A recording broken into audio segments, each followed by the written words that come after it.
Last lecture में हमने topic start किया था, वो था इलेक्ट्रिक डाइपोल।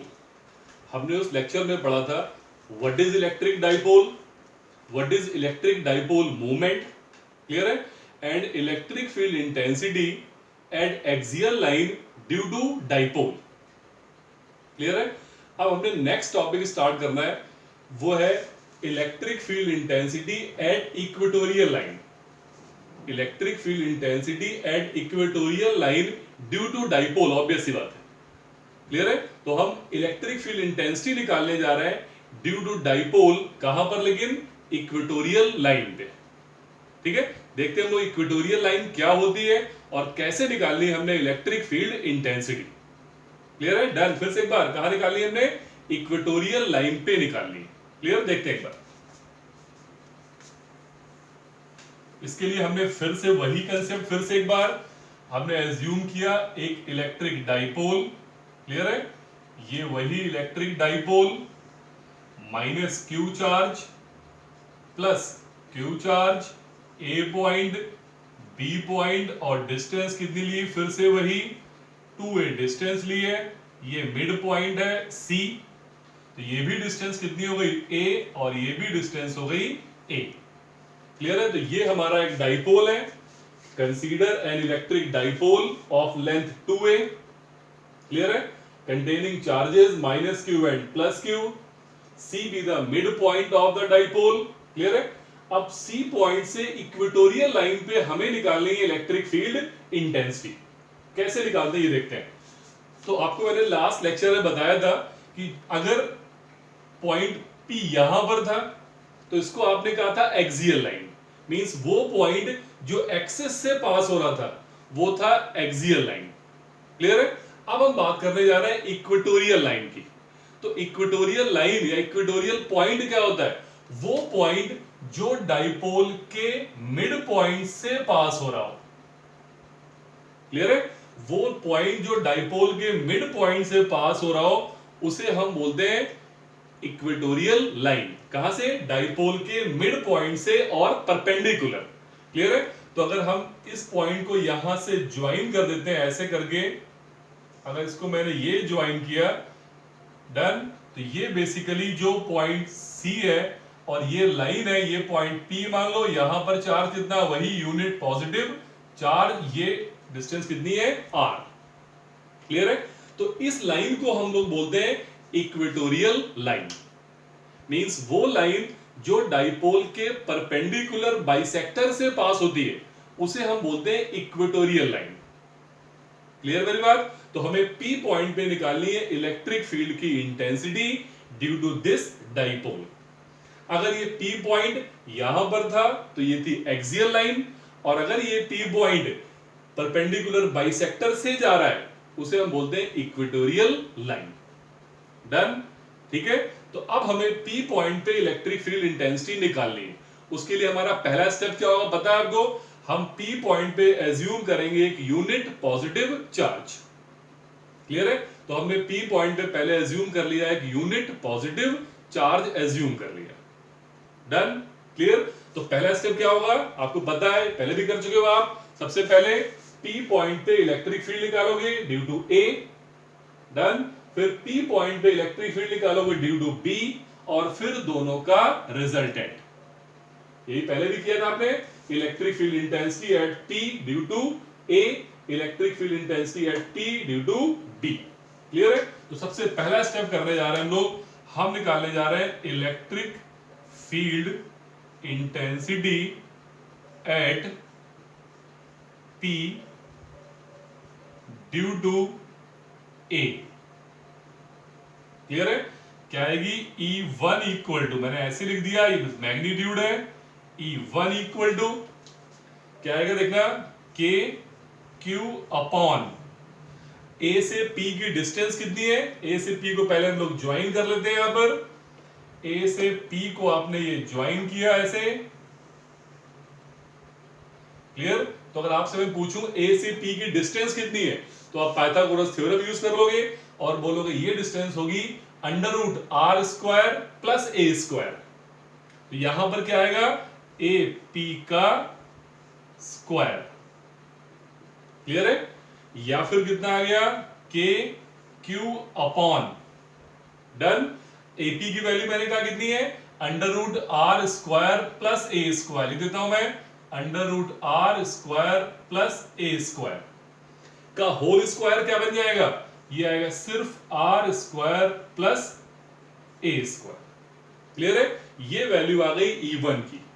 E1 की डायरेक्शन क्या होगी, वही पुराना कंसेप्ट, ये माइनस क्यू चार्ज, ये plus Q charge, minus plus के बीच में अट्रैक्शन, डन। तो ये P पॉइंट पे चार्ज है जो कहां अट्रैक्ट होगा, A की तरफ, तो इसका मतलब ये जो डायरेक्शन आएगी ये हो गई E1 की डायरेक्शन अलोंग EA। क्लियर है? ये हो गई E1 की डायरेक्शन। कैसे, +1 माइनस क्यू अट्रैक्शन, तो ये नीचे आ रही। नेक्स्ट स्टेप में हमने निकाली फिर से electric field intensity at P due to, अब हम निकालते हैं B से। क्लियर है?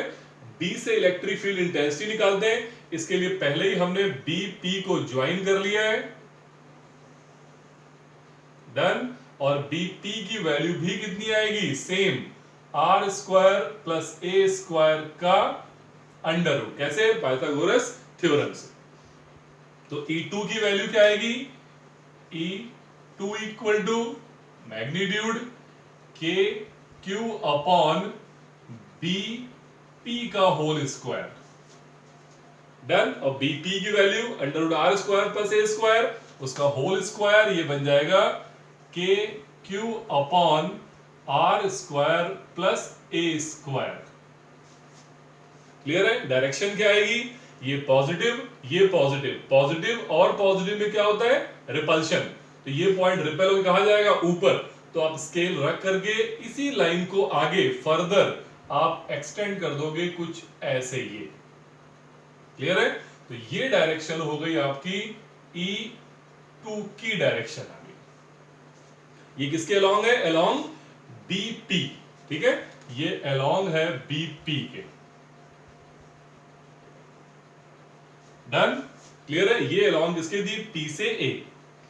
E1 E2 निकल आए। अब चेक करो आप, E1 और E2 दोनों के मैग्नीट्यूड फिलहाल सेम आ रहे हैं, तो मैंने ले लिया यहां पर E1 का मैग्नीट्यूड इक्वल किसके है, E2 के मैग्नीट्यूड के, और चलो हमने एज्यूम कर लिया ये इक्वल टू किसके है, E के। क्लियर है यहां तक, डन। दैट इज, हमें क्या दिख रहा है यहां पर कि E1 और E2 के मैग्नीट्यूड दोनों सेम आ रहे हैं। चेक कर लो आप, KQ upon this, KQ upon this, दोनों की वैल्यू सेम है, तो हमने उनको मान लिया दोनों E के बराबर है। अब मेन पॉइंट आया कि हमें इन E1 और E2 का निकालना है रिजल्टेंट। क्लियर है? अब E1 और E2 का रिजल्टेंट कैसे निकालें, ये पॉइंट आपने ध्यान से समझना है, कैसे निकालें। क्लियर है? क्योंकि E1 और E2 सेम डायरेक्शन में भी नहीं है और अपोजिट डायरेक्शन में भी नहीं है, इनको आप सिंपली ऐड या सब्ट्रैक्ट नहीं कर सकते हो। तो E1 और E2 का रिजल्टेंट निकालने के हमारे पास जो मेन मेथड है वो है कंपोनेंट मेथड। हम इसको लैमीज थ्योरम से भी सॉल्व कर सकते हैं, लेकिन हम यहां पर करेंगे इसको कंपोनेंट मेथड से, ठीक है। E1 E2 का रिजल्टेंट निकालने के लिए हम यूज करने जा रहे हैं कंपोनेंट मेथड। क्या देखना आप, तो हमने क्या करा, ये इसके बेस के पैरेलल, इस लाइन के पैरेलल मैंने पहले ही एक लाइन ऐसे ये ड्रॉ कर दी। क्लियर है? ये एंगल एज्यूम कर लिया है थीटा, तो ये भी होगा थीटा। दोनों थीटा कैसे होंगे, साइड सेम है, सेम साइड के सामने के एंगल भी क्या होते हैं, सेम, डन। ऑल्टरनेट एंगल से ये भी हो जाएगा थीटा और ये भी हो जाएगा थीटा। क्लियर है? डायग्राम चेक कर लो फिर से एक बार। क्लियर है? ये थीटा, ये साइड दोनों सेम है, तो अगर ये थीटा है तो ये भी थीटा हो गया। ऑल्टरनेट एंगल की हेल्प से ये भी थीटा, ये भी थीटा। क्लियर? आप बनाते हैं कंपोनेंट, कैसे, E1 ये, थीटा ये, तो थीटा के साथ वाला कंपोनेंट हो गया E1 cos थीटा, और इधर आ गया E1 sin थीटा। चेक कर लो आप लोग डायग्राम पहले। E1 के बनाए कंपोनेंट, ये E1 है, ये थीटा है। क्लियर है? तो E1 का कंपोनेंट थीटा के अलोंग cos है और इसके परपेंडिकुलर क्या है, sin। अब बनाते हैं E2 के कंपोनेंट, तो E2 का कंपोनेंट थीटा के अलोंग इधर क्या आएगा, E2 cos थीटा, और परपेंडिकुलर में ऊपर क्या जाएगा, E2 sin थीटा। क्लियर है? तो इस तरफ ये वाला कंपोनेंट हो गया E2 cos थीटा, और उसके परपेंडिकुलर ऊपर जो कंपोनेंट आ गया दिस वन, ये कंपोनेंट आ गया अपना E2 sin थीटा। क्लियर है? सब लोग चेक कर लो एक बार। डन। क्या करा हमने, E2 के बनाए कंपोनेंट, E2 थीटा के अलोंग E2 cos थीटा, और परपेंडिकुलर ऊपर क्या हो गया, E2 sin थीटा। यहां तक क्लियर है? डन। यहां लिख देता हूं मैं, ये है E2 sin थीटा। डन। अब आप चेक करो एक पॉइंट कि E1 और E2 दोनों सेम थे, E1 E2 सेम है, sin थीटा यहां भी है, sin थीटा यहां पर भी है, तो E1 sin theta E2 sin theta, magnitude में सेम, डायरेक्शन में अपोजिट, इसलिए ये आपस में हो गए कैंसिल। तो नेट फील्ड क्या आएगी, E1 cos theta plus E2 cos theta. क्यों, ये दोनों कंपोनेंट क्या हो गए, कैंसिल। इट मींस जो नेट इलेक्ट्रिक फील्ड है, net electric field intensity, clear है, सपोज इसका ई एन नाम देता हूं, E net, E net equal to कितना आएगा, E1 cos theta plus E2 cos theta. Clear है? E1 E2 दोनों E के बराबर आ रहे हैं, इसका तो यहां भी E आएगा, यहां भी E, means E cos theta plus E cos theta, means it will become 2E cos theta. ये भी अपने आप में एक फॉर्मूला है, ठीक है ना, ई एन नेट फील्ड निकालने का ये भी अपने आप में एक फॉर्मूला है। कई बार हमें डायरेक्टली ये भी यूज करना पड़ सकता है, अगर हमें एंगल गिवन हो तो हम ये डायरेक्ट फॉर्मूला भी यूज कर सकते हैं, ठीक है। लेकिन हम यहां फिलहाल आगे और सॉल्व कर रहे हैं, तो ई एन का मैग्नीट्यूड इक्वल टू 2 ऐसे लिख दिया। ई की वैल्यू कितनी है, चाहे E1 ले लो या E2, क्या K Q upon R square plus A square into cos theta की वैल्यू क्या आएगी, सब लोग डायग्राम देखो एक बार, ठीक है। तो क्या आएगी, कॉस सबको पता है, कॉस थीटा क्या था, बेस कितना है ए, मींस कितनी आ गई value A upon A, P की वैल्यू कितनी है, under root R square plus A square, under root को मैंने लिख दिया पावर 1/2। ये वैल्यू किसकी रखी मैंने, ये वैल्यू है cos थीटा की वैल्यू पूरी है, ये पूरी वैल्यू cos थीटा की है, ये पूरी वैल्यू किसकी है, ये पूरी वैल्यू है E की। डन। या फिर कितना आ गया, ये K मैंने ऐसे लिख लिया, Q मैंने ऐसे लिखा, 2A को एक साथ, कितना आ गया अपना K Q into 2A upon नीचे कितना आ गया R square plus A square की पावर 3/2। 3/2 कैसे, ये पावर है यहां पर 1, ये 1/2 बन गई 3/2। क्लियर है? और सबको अच्छे से पता है Q इंटू 2A की वैल्यू कितनी होती है, T। ये हमने चैप्टर स्टार्ट किया था हम लोगों ने, तभी मैंने बताया था आपको कि dipole movement Q into 2A, इसका मतलब फाइनल आंसर जो आ रहा है वो कितना आ रहा है, En इक्वल टू, क्लियर है, K T upon R square plus A square की पावर 3/2। फाइनल आंसर आ गया, ये आंसर आ गया फाइनल। क्लियर है, K P upon R square plus A square की पावर 3/2, ये आया फाइनल आंसर। इसकी सर डायरेक्शन क्या होगी, ऑब्वियस सी बात है, इन दोनों का जो रिजल्टेंट है किधर, वो किसके अलॉन्ग होगा, E cos theta, E1 cos theta या E2 cos थीटा। जो नेट फील्ड आएगी वो भी कुछ इस तरफ आएगी ऐसे करके, यही डायरेक्शन किसकी होगी, नेट फील्ड की डायरेक्शन होगी। क्लियर है, तो ये मैं बाद में लिखता हूं। क्लियर, डन है, तो ये आ गई नेट फील्ड आ गई। क्लियर, अब इसके हम लोग 2-3 केसेस और देख लेते हैं। डन, ये फॉर्मूला है फिलहाल, K P upon under root KP upon R square plus A square की पावर 3/2। अब इसके 2 या 3 केसेस है, वो एक बार और चेक कर लेते हैं हम लोग। क्लियर है? स्टेप्स याद रहेंगे सबको? सबसे पहले क्या करा था हमने? इलेक्ट्रिक फील्ड निकाली थी ए से, फिर इलेक्ट्रिक फील्ड निकाली बी से, और फिर दोनों फील्ड्स का हमने निकाला रिजल्टेंट। रिजल्टेंट कैसे निकाला हमने? कंपोनेंट मेथड से। क्लियर है? अब देखते हैं केस हम लोग इसमें। तो जब आपने ई एन की वैल्यू निकाली अभी, उसकी डायरेक्शन किधर आ रही है? अलोंग E1 cos थीटा या E2 cos थीटा, मींस कुछ इस तरफ आएगी ई एन की डायरेक्शन, ऐसे कुछ। क्लियर है? और हमें पता है डाइपोल मूवमेंट की डायरेक्शन क्या होती थी? -q से +q की तरफ, मींस डाइपोल मूवमेंट की डायरेक्शन इधर आ रही है, नेट इलेक्ट्रिक फील्ड की डायरेक्शन इधर आ रही है। तो इसका मतलब फर्स्ट केस क्या बन गया अपने पास? पहले angle between E net and P is कितना? यहां पर आएगा 180 डिग्री। क्लियर है? सेकेंड केस वही जो हमने वहां पे किया था, फॉर शॉर्ट और आइडियल डाइपोल। क्लियर है? That is 2a is very less than r, means E net क्या आएगा देखना आप लोग। अब क्या था फॉर्मूला अपने पास? सबने देखा था पर अभी, के पी अपॉन क्या था? R square plus A square. A कितना यहां पर हो जाएगा? इग्नोर कर देंगे हम, तो आर स्क्वायर की पावर कितनी आएगी?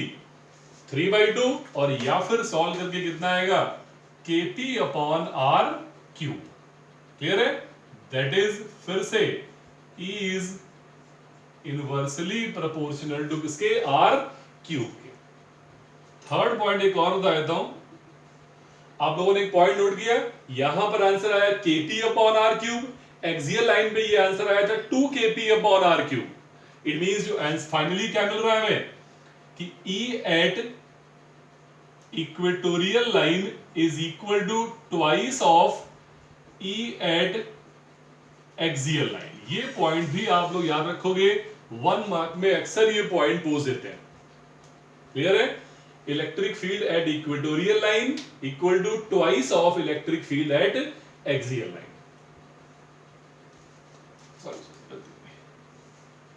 यहां पर ये KP अपॉन आर क्यूब आया ना, ये आएगा E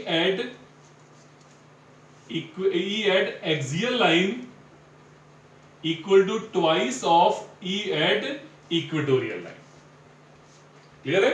E at axial line equal to twice of E at equatorial line. Equatorial में क्या है? KP अपॉन आर क्यूब, और ये कितना है? 2 आया था 2KP अपॉन आर क्यूब, तो कितना बन गया? Twice of E at equatorial line. क्या था? क्लियर है? डन। तो ये 3 केसेस हो गए अपने। क्लियर? ये 3 केसेस है। डन? क्लियर है? इसका मतलब आपको मैं एक बार फिर से बता देता हूं क्या क्या स्टेप आप लोगों ने किए। क्लियर है? नोट्स लोग कर लो उसको। ठीक, तो आपने स्टेप्स कौन कौन से किए? आपने सबसे पहला स्टेप क्या था? Electric field at P due to A, electric field at P due to B, और फिर दोनों का रिजल्टेंट। दोनों का रिजल्टेंट कैसे निकाला था आपने? कंपोनेंट मेथड से। कैसे निकाला था वो? पहले E1 के बनाए थे 2 कंपोनेंट्स, E2 के बनाए 2 कंपोनेंट्स, साइन वाले कंपोनेंट आपस में कैंसिल हो गए, कॉस वाले कंपोनेंट आपस में ऐड हो गए। डन? ठीक है? तो ये थे अपने दोनों डेरिवेशन, एक्सियल और इक्वेटोरियल। मैं आपको एक छोटा सा फार्मूला और बता रहा हूं इन दोनों डेरिवेशंस का जनरल पॉइंट। छोटा सा फार्मूला, एक लाइन का फार्मूला है सिर्फ, वो जनरल केस है, वो आप दोनों में यूज कर सकते हो। ठीक है? तो अब मैं बता रहा हूं आपको electric field intensity due to dipole at any point. ये फॉर्मूला आप लोग याद कर लेना, इसका डेरिवेशन करने की जरूरत नहीं है सच, ठीक है, वो था एक्सियल, फिर इक्वेटोरियल। अब अगर मान लो कभी कोई ऐसा केस आता है कि पॉइंट ना तो एक्सियल में और ना इक्वेटोरियल में, कैसे देखते हैं? सपोज दैट ये कोई फिर से डाइपोल, वही minus Q charge plus Q charge, A point, B point, ये सी, ये डिस्टेंस ए, ये भी ए, और ये पूरी कितनी है? 2a। एक्सियल लाइन था यहां पर, इक्वेटोरियल लाइन था यहां पे। अब हमारा पॉइंट P ना यहां है ना यहां पर है, बल्कि कहीं यहां पर है। मान लो हमारा पॉइंट P कहां पर? थीटा एंगल पे है पॉइंट, कौन सा? Point P।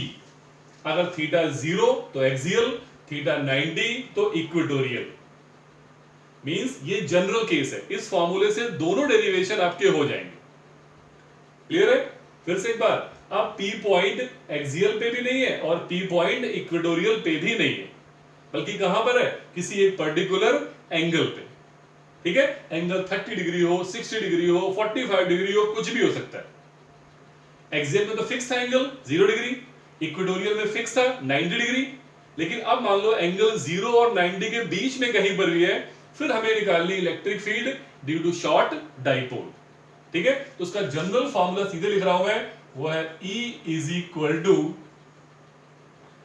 क्लियर है? ठीक, क्या फॉर्मूला लिखना?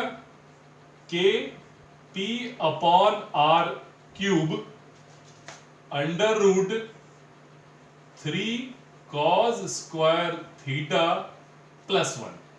ये फॉर्मूला आप लोग लर्न कर लो, मैं कभी एक स्पेशल लेक्चर में इसका प्रूफ भी बता दूंगा। ऐसे एग्जाम पॉइंट ऑफ व्यू से प्रूफ नहीं आएगा, लेकिन एमसीक्यू में या 1 मार्क में इसका यूज आ सकता है कहीं पर भी। ये electric field intensity at any point due to dipole. Clear है? जैसे फर्स्ट पॉइंट, अगर मैं बोलूं फॉर एक्सियल लाइन थीटा यहां पर कितना होगा? 0 डिग्री। देखो चेक कर लो, P पॉइंट यहां पर आएगा, थीटा क्या होगा? 0। तो E की वैल्यू कितनी आ जाएगी? E at axial, value put करें, के P ऐसे लिख दिया, थीटा 0, cos 0 की वैल्यू 1, तो 3 प्लस 1 4, 4 का अंडर रूट 2, इट मींस कितना आ गया? 2 kp अपॉन r क्यूब। यही आपने पीछे प्रूव भी किया था। क्लियर है? सेकेंड पॉइंट, अगर मैं बात करता हूं फॉर इक्वेटोरियल लाइन, तो थीटा की वैल्यू कितनी लोगे आप? 90 डिग्री। यहां पर फिर से रखते हैं, cos 90 कितना होता है? 0, तो ये पूरा 0, क्या बचा? सिर्फ 1। तो E एट इक्वेटोरियल लाइन का फॉर्मूला क्या बन गया? के P अपॉन R क्यूब, जो आपने अभी थोड़ी देर पहले प्रूफ किया। क्लियर मेरी बात? ये पॉइंट आप, ये फॉर्मूला आप लर्न कर लो, एमसीक्यू के लिए इंपॉर्टेंट फॉर्मूला है। क्लियर है मेरी बात?